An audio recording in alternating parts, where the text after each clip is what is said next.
Capítulo 3. Florian Bartunek.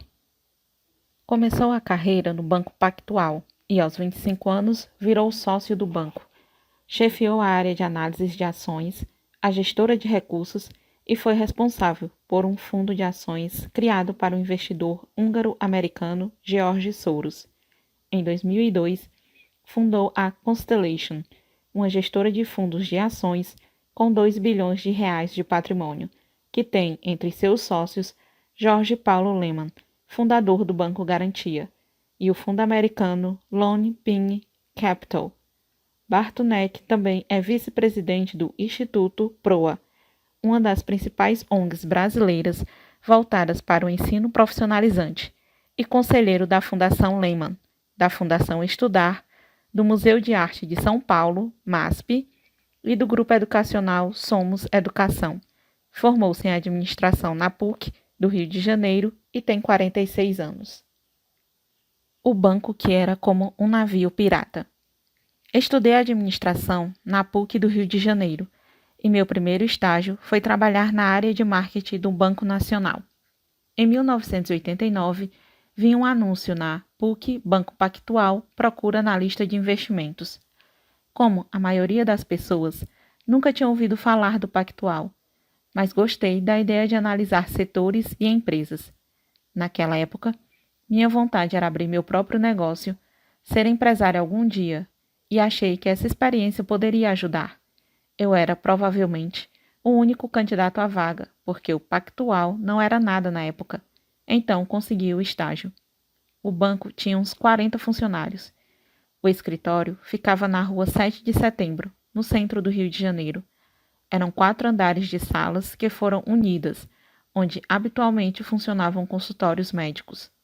Os principais sócios eram Luiz César Fernandes, André Jacuski, Paulo Guedes e Renato Bronfman.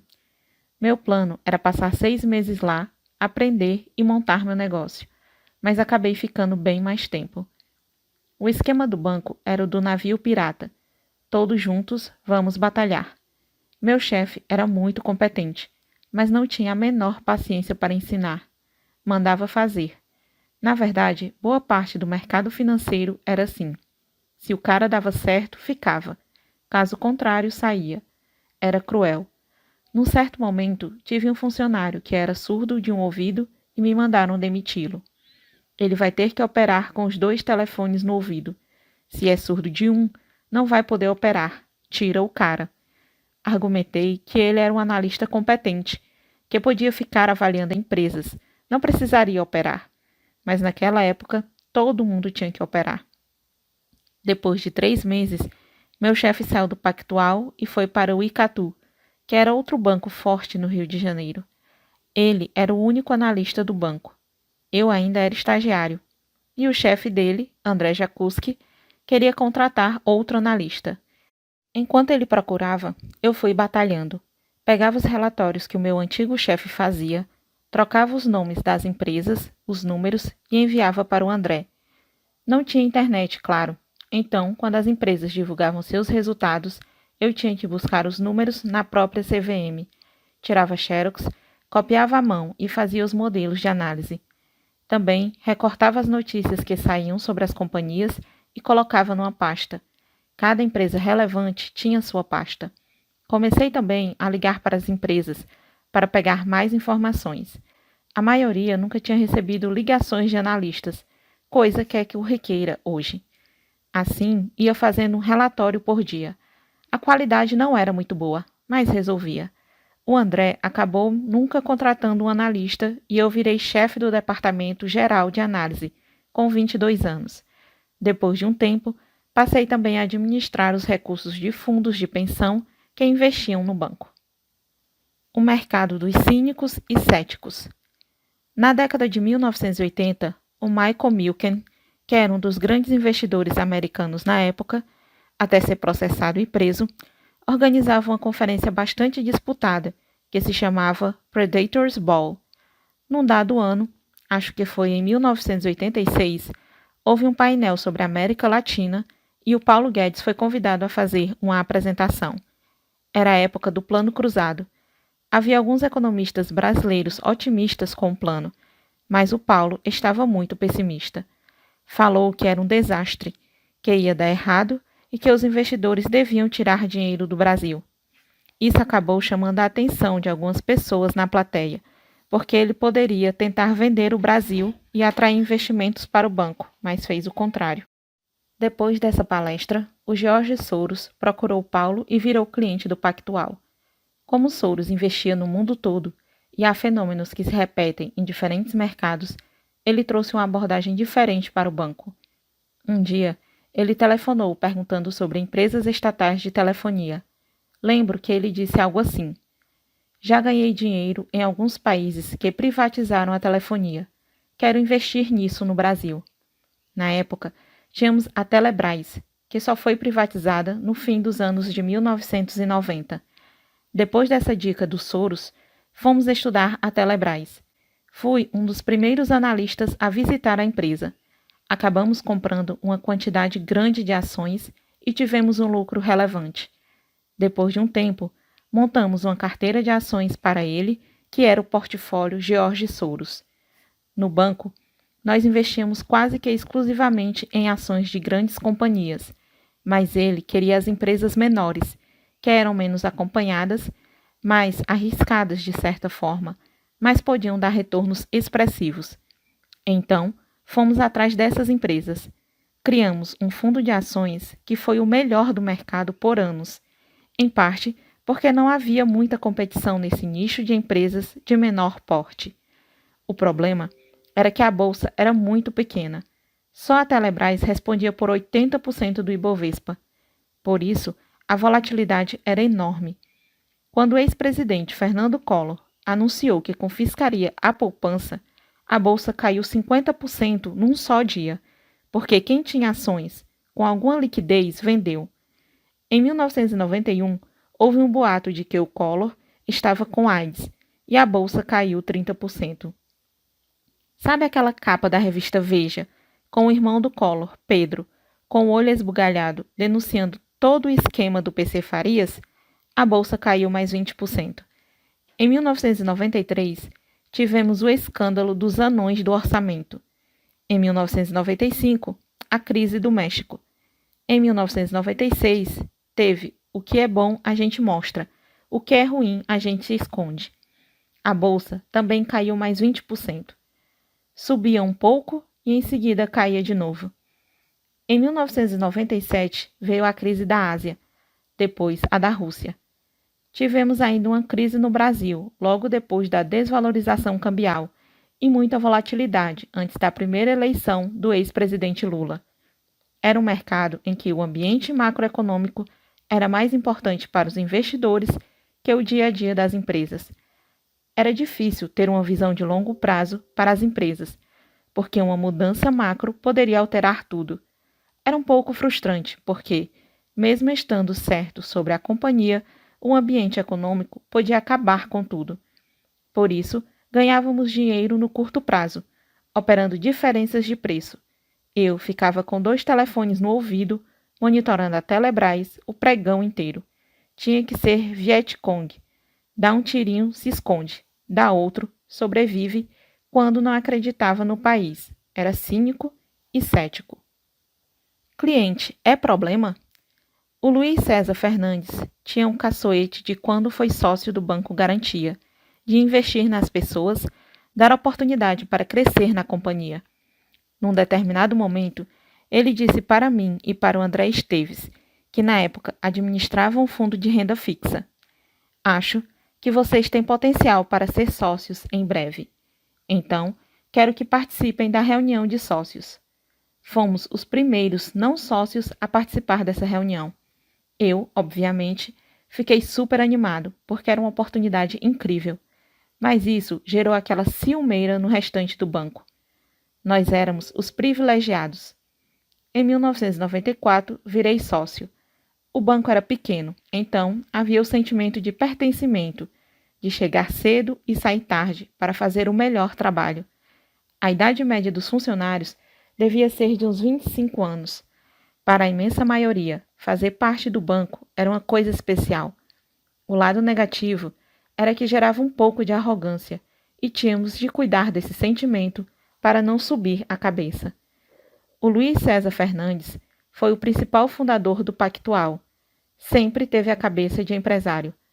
Num dado momento, o César passou a acreditar que o Brasil iria dar certo e começou a fazer investimentos em empresas. Ele chegou a comprar o banco BCN sem avisar os sócios, e o BCN era um banco enorme na época. Obviamente, isso gerou um problema e ele desfez o negócio. O César queria comprar outras coisas. O pessoal do banco foi contra e ele resolveu fazer sozinho. Como o banco dava lucro e distribuía dividendos aos sócios, ele pegou esse dinheiro e começou a fazer os investimentos na pessoa física. Alguns deram errado, e isso teve um impacto no risco de crédito do Pactual, o que gerou um enorme desconforto entre os demais sócios. Cada um começou a ir para um lado. Alguns também passaram a fazer investimentos próprios, e isso quebrou a harmonia. Eles acabaram se separando. O André Jacuzzi saiu em 1998, e eu também. Nessa época, um dos caras que eu mais admirava era o Jorge Paulo Lemann. Então, resolvi que queria trabalhar para ele. No final das contas, são os chefes que fazem diferença na sua carreira. Sempre achei que era melhor trabalhar com pessoas excepcionais em qualquer lugar do que ir para um grande banco, um Goldman Sachs da vida, e ter um chefe bobalhão. Como não havia e-mail nem WhatsApp, liguei para a secretária do Jorge Paulo e disse que o Florian, do Pactual, queria falar com ele. O Garantia e o Pactual eram grandes concorrentes. Então, imaginei que o fato de eu ser do Pactual geraria alguma curiosidade, e por isso ele poderia querer falar comigo. Foi o que aconteceu. Contei o que fazia no Pactual e disse que estava saindo.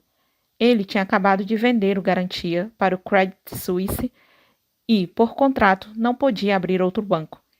Então, me contou que queria montar uma empresa de investimentos para aplicar o capital dele e de conhecidos. Era uma sociedade, com seus sócios no Garantia, o Marcel Teles e o Beto Sicupira. Ele fez uma proposta e eu aceitei. Mas foi um baque. Saí do Pactual, onde tinha uma equipe, economistas, cerca de 20 analistas, gente para servir cafezinho, puxando o saco, para um ambiente em que éramos eu e o Jorge Paulo. Meu escritório era uma sala de reuniões. Era isso e vai ganhar dinheiro. A empresa se chamava UTOR, que significa lucro em latim. O Jorge Paulo queria algo como santo lucro. Como ficava meio feio em português, pusemos em latim, para ninguém saber o que é. Dei sorte, porque não tinha dado tempo de investir em muita coisa quando veio a crise da Rússia, em 1998, e as empresas ficaram baratas. Aí comecei a investir. A primeira ação que eu comprei caiu. Perdi uns $100.000. Fiquei sem dormir. Fui falar com o Jorge Paulo no dia seguinte e ele: se não perder, não ganha. É assim mesmo. E se você está querendo comprar mais, ficou barato. Há uma diferença entre processo e resultado. O resultado é ruim quando ele está fora do seu controle ou quando o processo é ruim. O sujeito que atravessa a avenida de olhos fechados pode não ser atropelado. Ou seja, pode até ter um resultado positivo, mas o processo ruim. Nesse caso, o cara foi um idiota e deu certo. No meu investimento, deu errado, mas o processo tinha sido bom, e isso acabou me deixando tranquilo. Montamos também uma área de investimentos em renda fixa e, em 2001, decidimos abrir os fundos para clientes. É mais difícil contratar jovens para um projeto pessoal do que para um projeto institucional. Muitos pensam: estou investindo o dinheiro do dono. Vai que ele muda de ideia? Prefiro ir para um lugar onde há chance de crescimento. Mesmo sendo o dinheiro do Jorge Paulo Lemann, era complicado. Ter clientes ajuda a institucionalizar a empresa. Conseguimos 35 mil clientes, mas, de repente, os sócios mudaram de ideia. Na verdade, nunca foram muito fãs dessa proposta de ter clientes. Eles sempre se lembravam de uma história.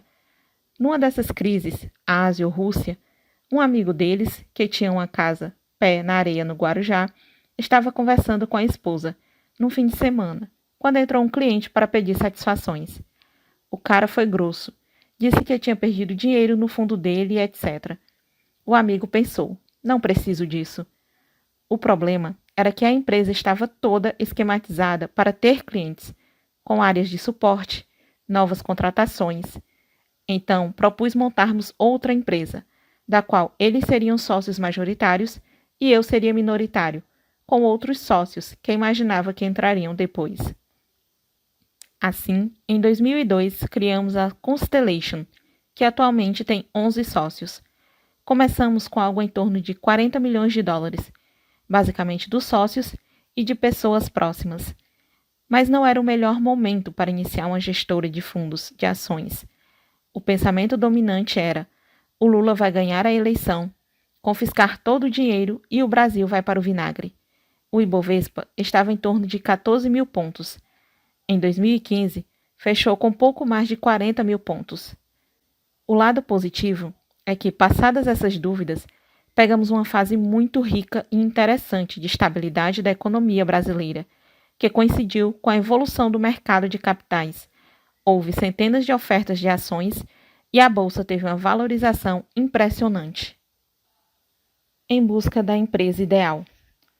Passei a querer investir como faço hoje, depois de ler o livro O Jeito de Warren Buffett de Investir, um livro que resume as principais estratégias de Buffett. O mentor de Warren Buffett era o Benjamin Graham. Buffett foi aluno dele na Universidade Columbia, em Nova York, e queria trabalhar de graça para o Graham, que não aceitava. Até que, de tanto insistir, conseguiu. O Graham gostava de investir em empresas muito baratas, com valor de mercado inferior ao montante que tinham em caixa. Podia ser qualquer setor, ele só olhava o número. Mas Buffett começou a querer mudar a estratégia. Ele achava que não valia a pena comprar só porque estava barato. Queria negócios de qualidade. Depois passou a dizer que podia até pagar caro porque, se a empresa realmente tivesse qualidade, estaria barata em 5 anos.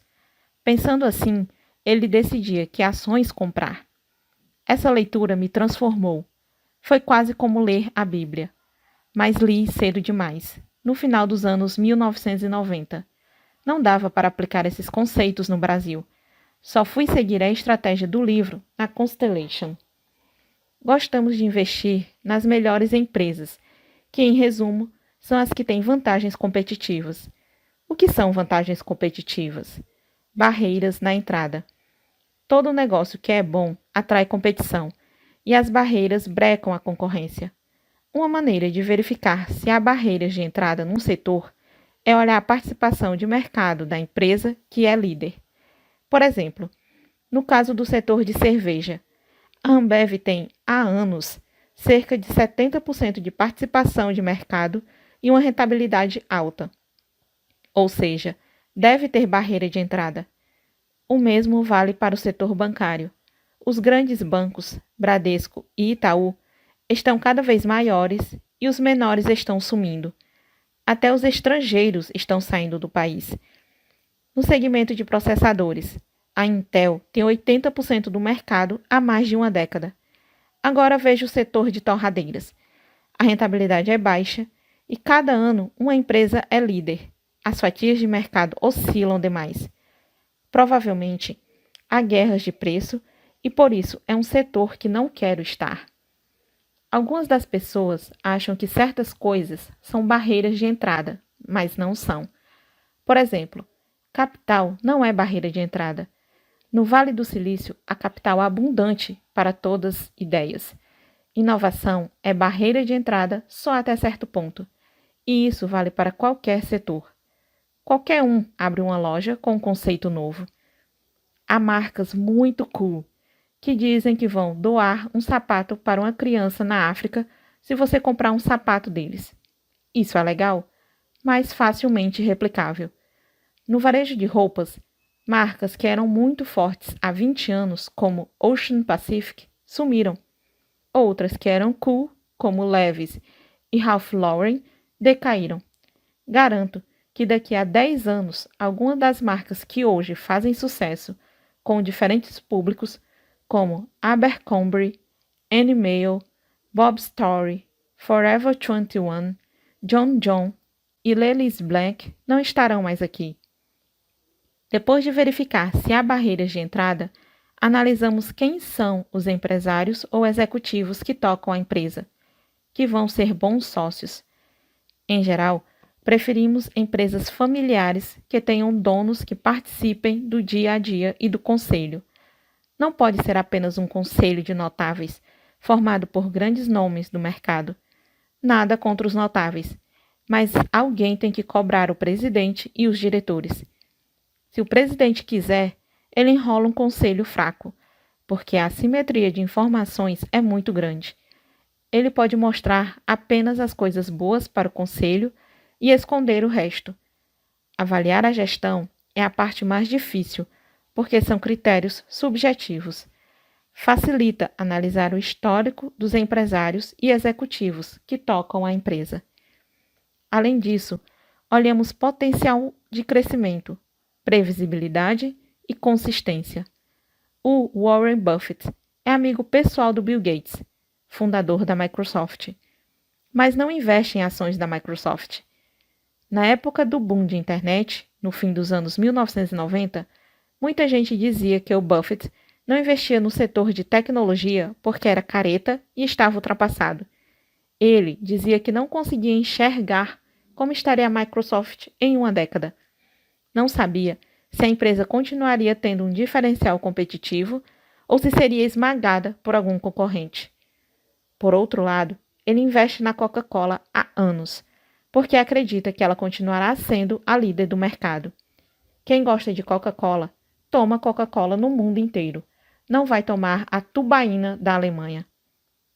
O Buffett costuma dizer que um bom jeito de ajudar a definir o investimento é se perguntar o seguinte: você compraria ações da empresa tal se soubesse que a bolsa iria fechar e só reabrir em 5 anos? Dessa forma, você pensa como um sócio e não como um cara que compra só porque acha que alguém estará disposto a pagar mais caro por aquela ação. Se você olhar minha agenda, passo boa parte do dia em compromissos fora da gestora, nas companhias, falando com empresários e executivos. Acompanho o desempenho da bolsa por alto, uma rotina bem diferente do que tinha no Pactual. Nada garante, é claro, que seguir essa estratégia dará retorno todos os meses. O objetivo é ganhar dinheiro no longo prazo. A maioria dos investidores que compra ações diz que pensa no longo prazo, mas na prática, pouquíssima gente consegue esperar. O mais comum é ver o investidor aflito, preocupado com qualquer perda. Não dá para ter esse comportamento quando se aplica em renda variável. A bolsa pode cair 40% no ano e subir 80% no seguinte. Isso, de fato, aconteceu entre 2002 e 2003. O segredo é aguentar os altos e baixos e tentar comprar mais em momentos de estresse, quando a maioria das pessoas fica apavorada. Uma forma de tentar tornar esse processo menos doloroso é decidir que percentual do patrimônio pode estar numa aplicação de maior risco, sem que isso prejudique o dia a dia do investidor. O que a Grécia tem a ver com a educação no Brasil? A beleza do mercado de ações é que há muitos investidores desinformados. Saem as notícias sobre uma crise na Grécia e o cara sai vendendo papéis de empresas de educação. Espera, alguém vai tirar o filho do colégio ou da faculdade porque a Grécia quebrou? Não faz sentido. Se você for comprar um apartamento ou um carro elétrico, não vão vender mais barato porque há uma crise na Europa ou na China. O carro custa aquilo e pronto. Durante a crise da Ásia, em 1997, em que a bolsa brasileira ficou muito volátil, subia 10% num dia, caía 15% no outro, tive um cliente relevante que passou a querer monitorar sua carteira de ações todos os dias. Ele me pedia para mandar um relatório por fax no fim do pregão. Foi a pior decisão que ele poderia ter tomado. Ele tinha 50 milhões de dólares na bolsa, mais ou menos. Quando a bolsa caía 10%, perdia 5 milhões. Recuperava um pouco e na outra semana perdia mais 8, 10 milhões. Sua esposa começou a achar que aquilo era um absurdo. Poxa, poderíamos ter comprado um apartamento novo com o dinheiro que você perdeu, uma casa sei lá onde. E ele perdeu o equilíbrio emocional necessário para atravessar essa instabilidade. Com a recessão e a crise política no Brasil, as questões macroeconômicas voltaram a ter um peso relevante. São, em muitos casos, determinantes para o futuro das companhias. De certa forma, vivemos em 2015 uma situação parecida com a da década de 1990. Infelizmente, a percepção de risco é maior. Há mais dúvidas sobre a capacidade do governo de honrar seus compromissos e, por isso, a volatilidade da bolsa aumentou.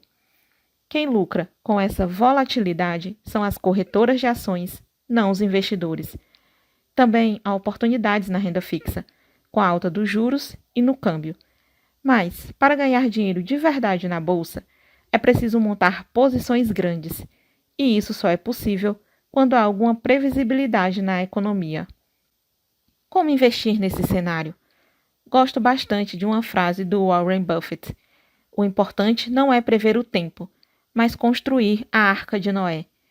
Para o empresário, construir a arca é fazer uma gestão financeira conservadora, reduzir o endividamento, controlar custos e, se possível, consolidar sua liderança no setor. As empresas que têm recursos devem aproveitar a crise para comprar concorrentes. Podem também reduzir preços e aniquilar competidores mais fracos. O importante é atravessar o deserto e sobreviver. As ações dessas empresas geralmente não são baratas, mas isso se deve ao fato de elas terem algo a mais. E é isso que acaba fazendo diferença em tempos de crise. Quem decide comprar uma cobertura na Vila Nova Conceição, um dos bairros mais caros da cidade de São Paulo, vai pagar caro, mas o imóvel tem liquidez, tem comprador mesmo numa recessão. No Campo Belo, bairro de classe média na zona sul de São Paulo, onde houve vários lançamentos imobiliários entre 2010 e 2013, dá para pagar bem mais barato, mas pode virar um mico. Na bolsa, o equivalente a um imóvel da Vila Nova Conceição são as ações Ambev. É uma fabricante de bebidas com resultados sólidos, vendas consistentes e excelente gestão. Além disso, não depende de crédito para crescer. Não é um papel que vai quintuplicar o patrimônio do investidor em pouco tempo, mas tem potencial para entregar um retorno consistente. Nos últimos 10 anos, de 2015, a ação valorizou quase 1000%, enquanto o Ibovespa subiu 50%. O McDonald's da educação. Um investimento de sucesso da Constellation foi a compra das ações da Lynx, uma empresa de software que tem grandes varejistas como clientes, por exemplo, lojas americanas. Ela consegue participar do crescimento das companhias desse setor, mas sem correr o risco do varejo. Porque, se uma varejista vai mal, pode trocar e passar a vender para outra. Foi uma das poucas empresas brasileiras de tecnologia que abriram capital. Também fomos bem-sucedidos ao investir na Abril Educação, que hoje se chama Somos Educação, um grupo diversificado de instituições de ensino que reúne ótimas marcas, como Anglo e Red Balloon. Escolas são abertas a todo momento, mas as pessoas tendem a querer matricular os filhos em instituições que têm reputação, histórico, que é o caso das que fazem parte da Somos. Além disso, os pais fazem o que podem para manter os filhos em boas escolas. Se o orçamento aperta, cortam um restaurante, vendem um carro. Trocar de escola costuma ser uma das últimas mudanças. Por isso, essa é uma empresa que pode atravessar bem um período de incerteza macroeconômica. No setor de educação, também investimos na Croton, que é dona de faculdades e está tentando compensar a redução do crédito estudantil público, mantendo um sistema próprio de financiamento aos alunos. Tínhamos dúvida se valia a pena comprar ações de empresas de ensino superior. Nossa preocupação era a qualidade. Não queríamos investir em instituições que fossem caça-níqueis, que quisessem crescer a qualquer custo, mesmo se os cursos que oferecessem fossem ruins. Mas nossa conclusão acabou sendo a de que as companhias de capital aberto prestam um belo serviço à sociedade. Para mim, elas são como o McDonald's. É claro que alguém da classe média alta vai criticar o Big Mac. O bife é fininho, o pão vem amassado, a salada é meio esquisita. É óbvio que há hambúrgueres melhores, mas o que o McDonald's faz é fornecer um bom sanduíche pelo preço que cobra, com um padrão de qualidade. Se o cara resolver comer um churrasquinho na rua, corre o risco de pegar alguma doença. Da mesma forma, a Croton oferece um produto bem decente por um preço justo. É claro que os cursos do INSPER e da Fundação Getúlio Vargas são melhores, mas não são para todo mundo. Outro setor que consideramos promissor é o de shopping centers. Para nós, um shopping é uma propriedade com uma barreira de entrada. Quando o empresário decide inaugurar um shopping num determinado bairro, ele já fez uma análise prévia de capacidade de consumo de quem mora e trabalha ali. Também tem uma noção de como essas pessoas se divertem e dos serviços que usam. Se o empresário acertar no perfil dos restaurantes, no parquinho das crianças e etc., vai gerar tráfego no shopping, o que atrai lojistas e torna o empreendimento rentável. É claro que a queda das vendas no varejo torna o cenário mais complicado para os shoppings, mas os empreendimentos que têm qualidade e estão consolidados devem continuar sendo disputados pelos lojistas. No Shopping Morumbi, em São Paulo, sempre vai ter fila de clientes e lojistas querendo entrar, por exemplo. O perigo das dicas sobre a bolsa. Já tivemos ações da Natura, fabricante de cosméticos, mas vendemos tudo em 2010. A empresa era muito interessante porque tinha conseguido associar a sustentabilidade à sua marca, e isso atraiu mais consumidores e também acionistas. Em tese, empresas sustentáveis tendem a gerar melhores resultados no longo prazo, porque seus produtos têm mais qualidade e seus processos são melhores. Mas não é tão simples definir quais negócios são sustentáveis. A Souza Cruz é uma empresa sustentável porque todos os plantadores de tabaco de quem ela compra usam os produtos certos e ela financia projetos sociais? Ou é porque fabrica um produto que faz mal à saúde? Na Natura, não havia essa dúvida. Além disso, a gestão sempre foi excelente. O problema é que esse setor de produtos de beleza se tornou muito mais competitivo. Mais empresas passaram a vender via consultoras, como a Natura fazia, em alguns casos cobrando menos, e concorrentes estrangeiros começaram a vender em drogarias, de forma agressiva. Com isso, a posição da Natura no mercado ficou ameaçada. Vender uma ação que valorizou muito, como foi o caso da Natura, é difícil, porque, mesmo sem querer, acabamos nos apegando à empresa. É preciso analisar se as coisas estão mudando na companhia. Pode ser que esteja tudo certo com a estratégia e com os resultados, mas a ação já esteja no preço certo, com pouca chance de valorização. Nesse caso, é hora de vender. Se houver problemas, é preciso analisar a fundo. Alguns investidores vendem as ações quando a empresa lança um produto que não deu certo. Nós procuramos entender por que não deu certo. Se for algo pontual, pode ser uma oportunidade de compra. Mas, para chegar a essa conclusão, precisamos estar em cima da companhia. Para não fazer besteira, o investidor precisa saber por que comprou aquela ação. Mas a verdade é que a maioria das pessoas tem uma justificativa muito rasa. Ah, acho que o preço do petróleo vai subir. Mas quanto? Quando? O que acontece com o faturamento da companhia em que você investiu se isso acontecer? E se o preço não subir, a ação vai despencar? Em geral, os investidores erram porque não fazem o dever de casa.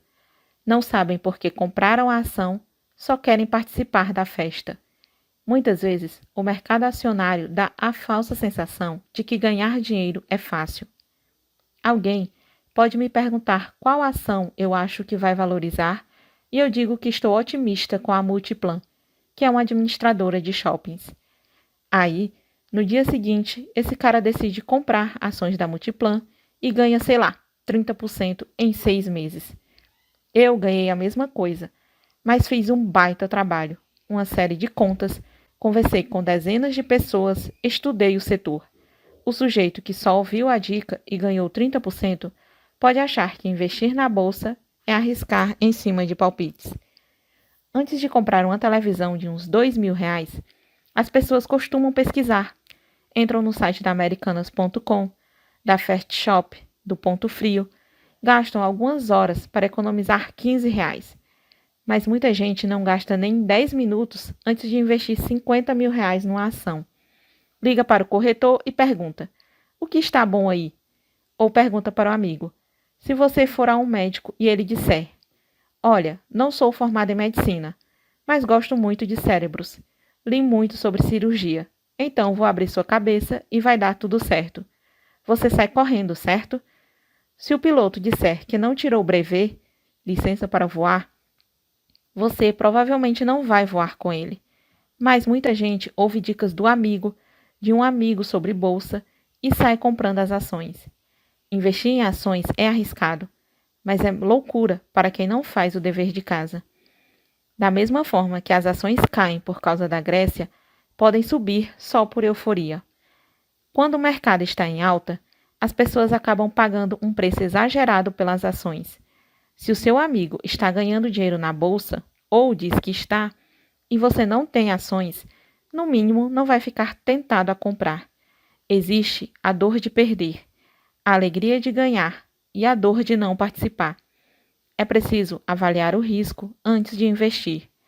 Imagine um sujeito que tem US$ 50 milhões e faz uma série de investimentos arriscados para tentar chegar aos 100 milhões. Se der errado, pode ir a zero. A vida vai mudar tanto assim se ele passar de 50 milhões para 100 milhões de dólares de patrimônio? Ele vai poder comprar coisas que não pode comprar hoje? Viajar mais? Duvido. Mas dependendo de quanto ele perder, pode ter de mudar seu estilo de vida radicalmente. Ou seja, ele arrisca piorar muito para melhorar pouco. Não faz sentido. Salvo pelo analista. Meus maiores erros foram com pessoas e não com os investimentos em si. Em certos casos, acho que o erro começa logo na contratação. Levamos entre 6 meses e 1 ano para analisar uma empresa antes de investir, mas às vezes queremos contratar alguém em 1 hora. É melhor ser rápido e evitar que esse profissional vá para a concorrência ou é melhor avaliar com calma? O melhor é fazer uma série de entrevistas, passar por todos os sócios.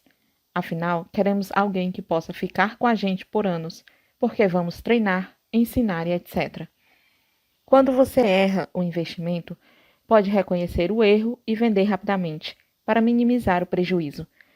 Quando o problema são as pessoas, é mais difícil resolver.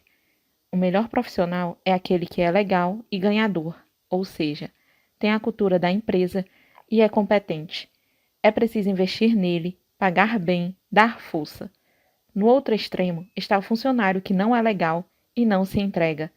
Esse tem que sair logo, porque gera ruído e pode prejudicar a equipe. É relativamente fácil identificar esses dois perfis e gerenciá-los, mas existe também o cara que é legal, mas não está gerando resultados. Em geral, nos perguntamos se fizemos o suficiente para aquele funcionário. Temos condições para ele trabalhar? Treinamos? É bom ter essa preocupação. No Pactual não havia nada disso. Os chefes não estavam nem aí. Davam esporro em público e elogiavam em particular. Mas isso mudou e é bom. O problema é quando esse cara vai ficando só porque é gente boa, o que também prejudica a equipe. Também é difícil tirar o funcionário que dá resultado, mas é do mal. Se a equipe é boa, ajuda a evitar erros de investimento. Se tive um funcionário que me salvou de perder muito dinheiro com a Arapuã, que foi uma das maiores redes de varejo de eletrônicos do país e quebrou no fim dos anos 1990. Antes de quebrar, Arapuã era uma empresa em crescimento, com uma bela marca. Acabei me aproximando dos donos. O filho do controlador era um cara moderno, agressivo e rolou uma empatia entre nós. Ele foi ao banco fazer uma palestra e um dos nossos analistas disse que os números da empresa não estavam fechando. O analista era jovem, arrogante, e eu achei que estava errado. Mas ele insistiu, insistiu, e vi que tinha mesmo razão. Arapuã estava quebrada e ninguém sabia. Depois do alerta desse analista, começamos a vender ações. Tivemos um pequeno prejuízo, mas poderíamos ter perdido muito mais se não fosse esse profissional. Também perdemos dinheiro com as ações do Banco Nacional, que quebrou em 1995. Foi um caso dramático, porque o banco estava bem num dia e no outro foram descobertas fraudes que acabaram com a instituição. Como as ações do Nacional respondiam por uma fatia pequena do nosso portfólio, de cerca de 5%, tivemos prejuízos, mas foi contornável. Machucou, mas não matou.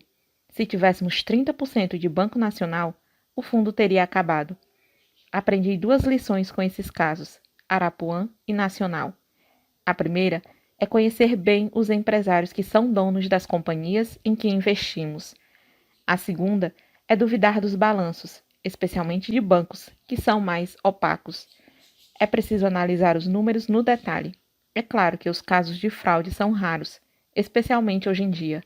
A governança das empresas melhorou muito e a fiscalização também.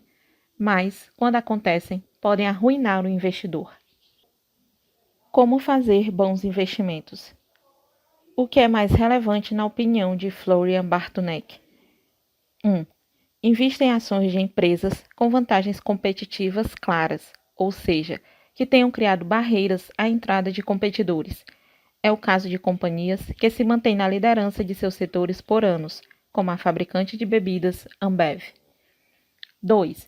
Só compre ações de companhias bem administradas, com donos ou executivos confiáveis. Analisar a gestão é algo subjetivo. Ajuda a estudar o histórico dos profissionais que comandam a empresa. 3. Prefira empresas que tenham potencial de crescimento e receitas previsíveis. 4. Não analise apenas o preço, mas a qualidade da companhia. Boas empresas se tornam baratas com o tempo. 5.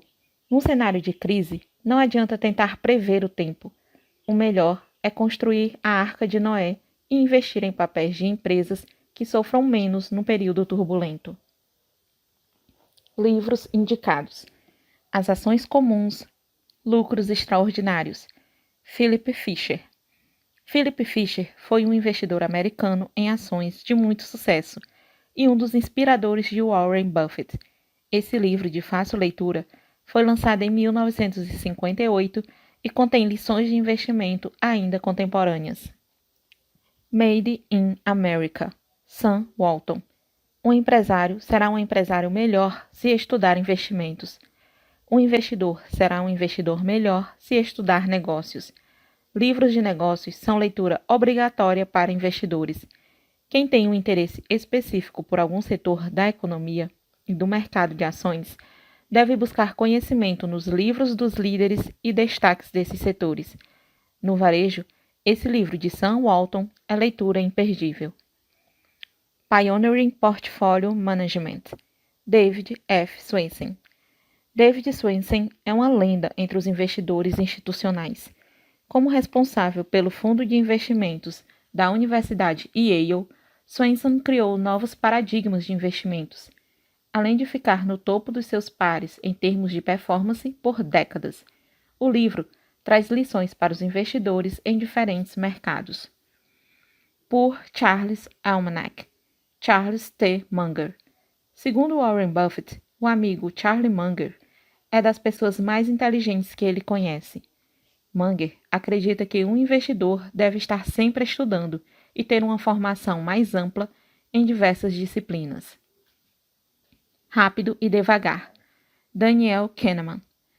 Um dos maiores desafios do investidor é resistir à volatilidade do mercado de ações. As perdas são dolorosas. Conhecer-se bem e saber quanto risco consegue suportar é fundamental. Todos nós temos vieses que acabam ajudando ou atrapalhando nossa performance como investidores. Por isso, estudar teoria comportamental dá uma grande vantagem comparativa. Esse livro do Prêmio Nobel de Economia, Daniel Kahneman, é uma boa introdução ao assunto. One Up on Wall Street, Peter Lynch e John Rothschild. Com 1 milhão de cópias vendidas, esse livro torna investir em ações acessível ao investidor não profissional. Com lições simples e muito bom senso, a leitura é rica e divertida.